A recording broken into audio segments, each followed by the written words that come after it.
Das, was du hier siehst, ist ein Gehirn im ganz normalen Wachzustand. Und das hier dasselbe Gehirn in Hypnose. Schau dir den Unterschied an. Jahrzehntelang war die Wissenschaft überzeugt, Hypnose, das ist doch nur gespielt, nur Einbildung.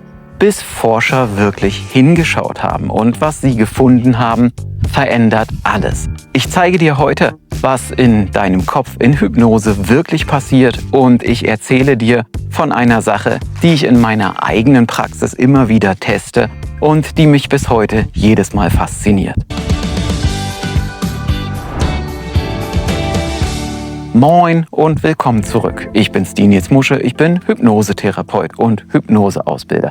Wenn du diesen Kanal schon länger verfolgst, kennst du meinen Anspruch. Hypnose ohne Hokuspokus. Und heute wird dieser Anspruch so wörtlich wie nie. Denn wir schauen dir buchstäblich ins Gehirn.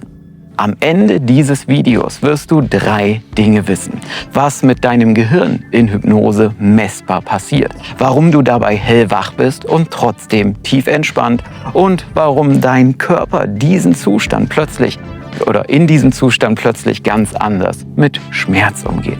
Und wenn du am Ende denkst, das hätte ich wirklich nicht gedacht, dann schreib es mir unten in die Kommentare. Ich lese die wirklich alle selbst. Fangen wir mit einem ehrlichen Eingeständnis an. Und zwar von der Wissenschaft selbst. Über 100 Jahre lang war Hypnose für die Forschung eine echte Blackbox. Man konnte einfach nicht sauber messen, ob da wirklich ein besonderer Zustand entsteht oder ob die Leute einfach nur mitspielen und so tun, als ob. Selbst mit modernen Hirnscannern fand man lange kein klares Muster.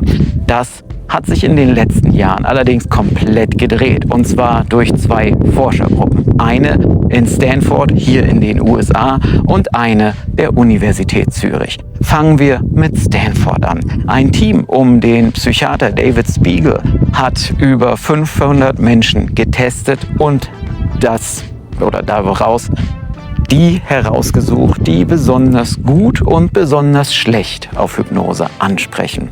Dann haben sie deren Gehirne im Scanner beobachtet, einmal in Ruhe und einmal in Hypnose. Und bei den gut hypnotisierbaren Menschen haben sie in Hypnose 3 Dinge gefunden, die vorher nicht da waren. Das erste: ein Bereich, der sonst ständig deine Umgebung nach wichtigen und nach Gefahren abscannt, wird deutlich ruhiger. Der hat einen komplizierten Fachnamen, den kannst du sofort wieder vergessen. Wichtig ist, was er bewirkt. Du bist so vertieft, dass das ganze Sorgen und Grübeln in den Hintergrund tritt. So ähnlich wie wenn du dich in einem richtig guten Film oder in einen Sonnenuntergang verlierst und die Welt um dich herum für einen Moment vergisst. Das zweite: 2 Bereiche, die vorher eher getrennt gearbeitet haben, schalten sich enger zusammen. Grob gesagt, der Teil, der plant und steuert, und der Teil, der spürt, was im Körper vorgeht. Dein Kopf bekommt in der Hypnose also einen besseren Draht zu deinem Körper. Merk dir diesen Punkt. Auf den komme ich gleich nochmal zurück. Denn genau da wird es richtig faszinierend. Und das dritte: die Verbindung zwischen deinem Handeln und deinem ständigen sich selbst beobachten wird lockerer. Deshalb fühlt sich in Hypnose so vieles wie von selbst an. Du machst Dinge, ohne dich dabei die ganze Zeit selbst zu kontrollieren und ohne zu bewerten. Dieses innere Kopfkino, dieser Kritiker, der sonst alles kommentiert, der macht mal eine Pause. Und die zweite Gruppe, die Universität Zürich, hat das Ganze noch einen Schritt weiter getrieben.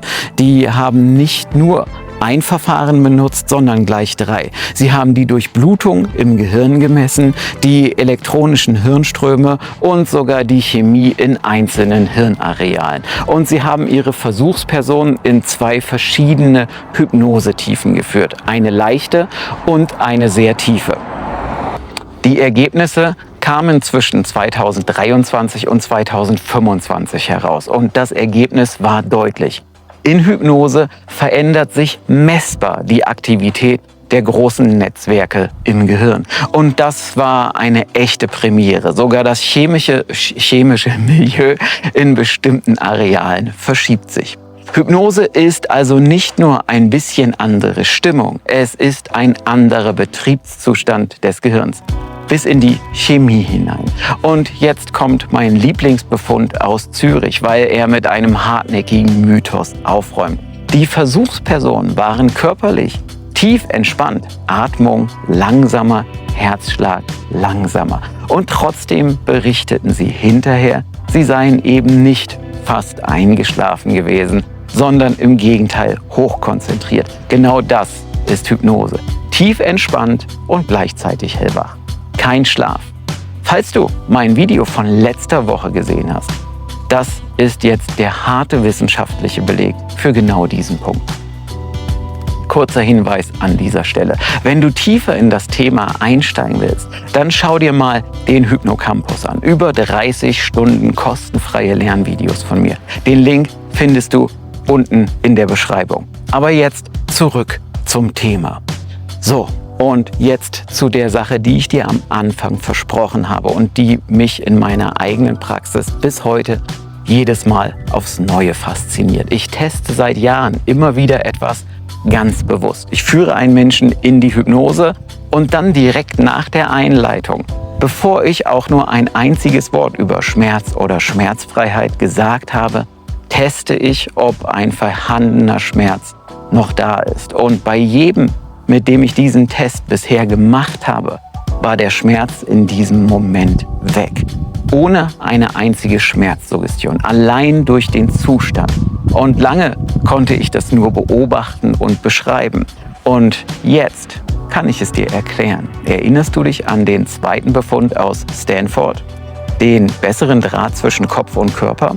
Genau diese Verbindung reguliert mit, wie stark wir Schmerz überhaupt empfinden. Und der Bereich, der Schmerz sonst als wichtig und dringend markiert, der wird in Hypnose ja gerade leiser. Der Körper meldet den Schmerz also noch, aber das Gehirn stuft ihn völlig anders ein. In den allertiefsten Hypnosezuständen kann daraus sogar eine komplette Schmerzfreiheit werden. Genau das ist der Grund, warum der schottische Chirurg James Estey, den ich dir schon letzte Woche kurz vorgestellt habe, vor über 150 Jahren größere Operationen allein mit Hypnose durchführen konnte, ganz ohne Narkose. Und der guten Ordnung halber, damit wir uns hier richtig verstehen, Schmerz ist ein wichtiges Warnsignal deines Körpers. Es geht überhaupt nicht darum, ihn einfach wegzuschalten. Wenn du Schmerzen hast, gehört das ärztlich abgeklärt. Mir geht es um etwas ganz anderes, nämlich darum, wie körperlich real und wie messbar dieser Zustand der Hypnose ist. Das ist kein Placebo und kein netter Gedankentrick. Das ist Physik und Chemie in deinem Kopf. Fassen wir zusammen. Hypnose war jahrzehntelang eine Blackbox und heute ist sie ein messbarer Zustand des Gehirns. Ein Bereich, der sonst ständig wach und wacht und sorgt, wird ruhiger.